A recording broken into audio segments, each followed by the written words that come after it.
My channel Ravinder financial expert YouTube channel. Today topic వచ్చేసరికి SIP అంటే systematic investment plan. ఈరోజు మన ఎస్బీఐలో టాప్ ఎస్ఐపి రిటర్న్ షీట్ నేను చూపిస్తానండి. సో దాంతోపాటు కాస్ట్ ఆఫ్ డిలేయింగ్ ఎస్ఐపి, మనం ఎస్ఐపి డిలే చేస్తే ఎట్ ద టైమ్ ఆఫ్ రిటైర్మెంట్లో అలా అది ఎంత ఇంపాక్ట్ ఉంటుందో నేను ఈరోజు వీడియోలో క్లియర్గా ఎక్స్ప్లెయిన్ చేస్తాను. నేను ఒక ఎగ్జాంపుల్ తీసుకున్నాను, కరణ్ అండ్ అర్జున్ అనే ఇద్దరు పర్సన్స్ తీసుకున్నాను. కరణ్ వచ్చేసరికి ఎస్ఐపిని ఎట్ ద ఏజ్ ఆఫ్ 25 yearsలో స్టార్ట్ చేశాడు. అర్జున్ వచ్చేసరికి ఎస్ఐపిని ఎట్ ద ఏజ్ ఆఫ్ 35 yearsలో స్టార్ట్ చేశాడు. కరణ్ వచ్చేసరికి ఎవ్రీ మంత్ 5,000 పే చేస్తున్నాడు ఎస్ఐపి, అండ్ అర్జున్ వచ్చేసరికి ఎస్ఐపి 10,000 పే చేస్తున్నాడు.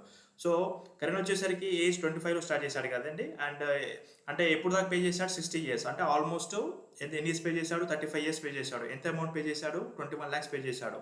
ఎంత కార్పస్ అయింది? 2.5 CR. 2.75 CR అంటే ఆల్మోస్ట్ 12% అతనికి రిటర్న్ వచ్చింది. ఓకే, ఇక్కడ చూసుకుంటే అర్జున్ వచ్చేసరికి ఎస్ఐపిని చాలా లేట్గా స్టార్ట్ చేశాడు. 10,000 అమౌంట్ పే చేస్తున్నాడు. ఇక్కడ కరణ్ వచ్చేసరికి 5,000 పే చేశాడు. ఇక్కడ అర్జున్ వచ్చేసరికి 10,000 పే చేశాడు. బట్ ఇద్దరు కార్పస్ సేమే ఉండే, ఆల్మోస్ట్ 2.75 CR ఉంది కరణ్ కార్పస్ వచ్చేసరికి, అండ్ అర్జున్ కార్పస్ వచ్చేసరికి 2.5 CR ఉంది. బట్ ఇక్కడ అర్జున్ వచ్చేసరికి ఎంత పే చేస్తున్నాడు? 30 lakhs పే చేస్తున్నాడు. అంటే ఎన్ని ఇయర్స్కి? 25 years పే చేస్తున్నాడు, 30 lakhs పే చేస్తున్నాడు.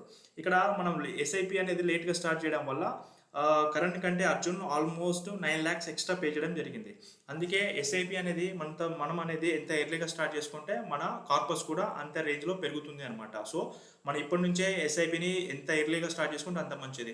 ఇప్పుడు మన చిల్డ్రన్ కూడా మనకి ఎడ్యుకేషన్ పర్పస్లో కానీ, వాళ్ళకి మ్యారేజ్ పర్పస్లో కానీ ఇలా మనము మంత్లీ ఎస్ఐపి అనేది మినిమం 1,000 or 2,000, 3,000 డిపెండ్స్ ఆన్ మన ఇన్కమ్ లెవెల్ బట్టి మనం ఇన్వెస్ట్మెంట్ చేసుకుంటూ పోతుంటే సో వాళ్ళకి ఎడ్యుకేషన్ కానీ at the time of marriage కానీ చాలా యూజ్ అవుతుంది ఎస్ఐపి అనేది.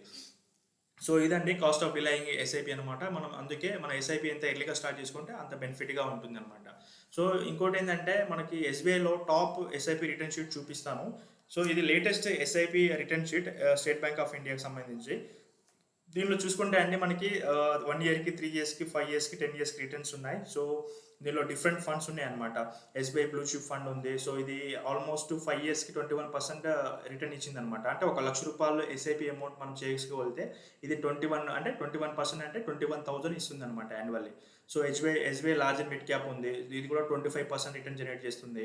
And SBI Magnum mid cap ఉంది, ఇది 30% రిటర్న్ జనరేట్ చేస్తుంది. ఎస్బీఐ ఫోకస్డ్ ఈక్విటీ ఇది ఎంత 20% ఇస్తుంది. And SBI small cap 28%. So మన డిఫరెంట్ ఫండ్స్ ఉన్నాయి ఎస్బీఐలో.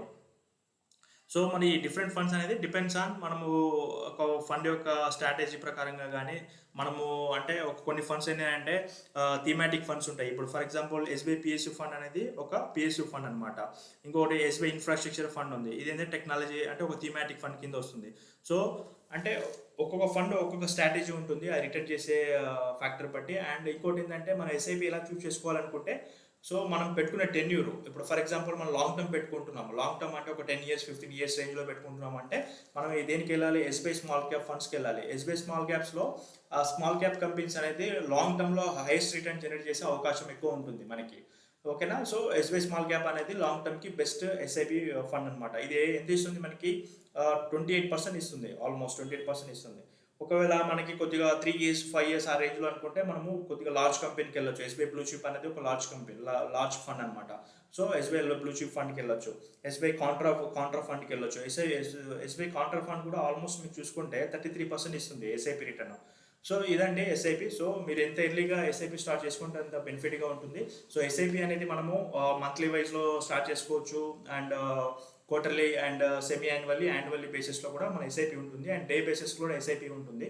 సో మీరు State Bank of India account ఉంటే నియరెస్ట్ బ్రాంచెస్లో ఒక ఫోలియో క్రియేట్ చేసుకొని మీరు ఎస్ఐపిని స్టార్ట్ చేసుకోవచ్చు. సో ఏంటంటే ఎస్ఐపి వల్ల మీకు రేపొద్దున మీ చదువుకునే పిల్లలకి అనేది రేపొద్దున వాళ్ళకి ఎడ్యుకేషన్కి పెద్ద కార్పస్ అవసరం వస్తుంది. సో మీరు ఎర్లీ ఏజ్లోనే మీ ఎస్ఐపి ప్లాన్ చేసుకుంటే వాళ్ళకు మనం ఒక గిఫ్ట్ ఇవ్వచ్చు ఎట్ ద టైమ్ ఆఫ్ మ్యారేజ్లో కానీ, ఎడ్యుకేషన్ పర్పస్లో కానీ ఒక పెద్ద కార్పస్ అయినప్పుడు వాళ్ళు చాలా యూజ్ అవుతుంది అనమాట.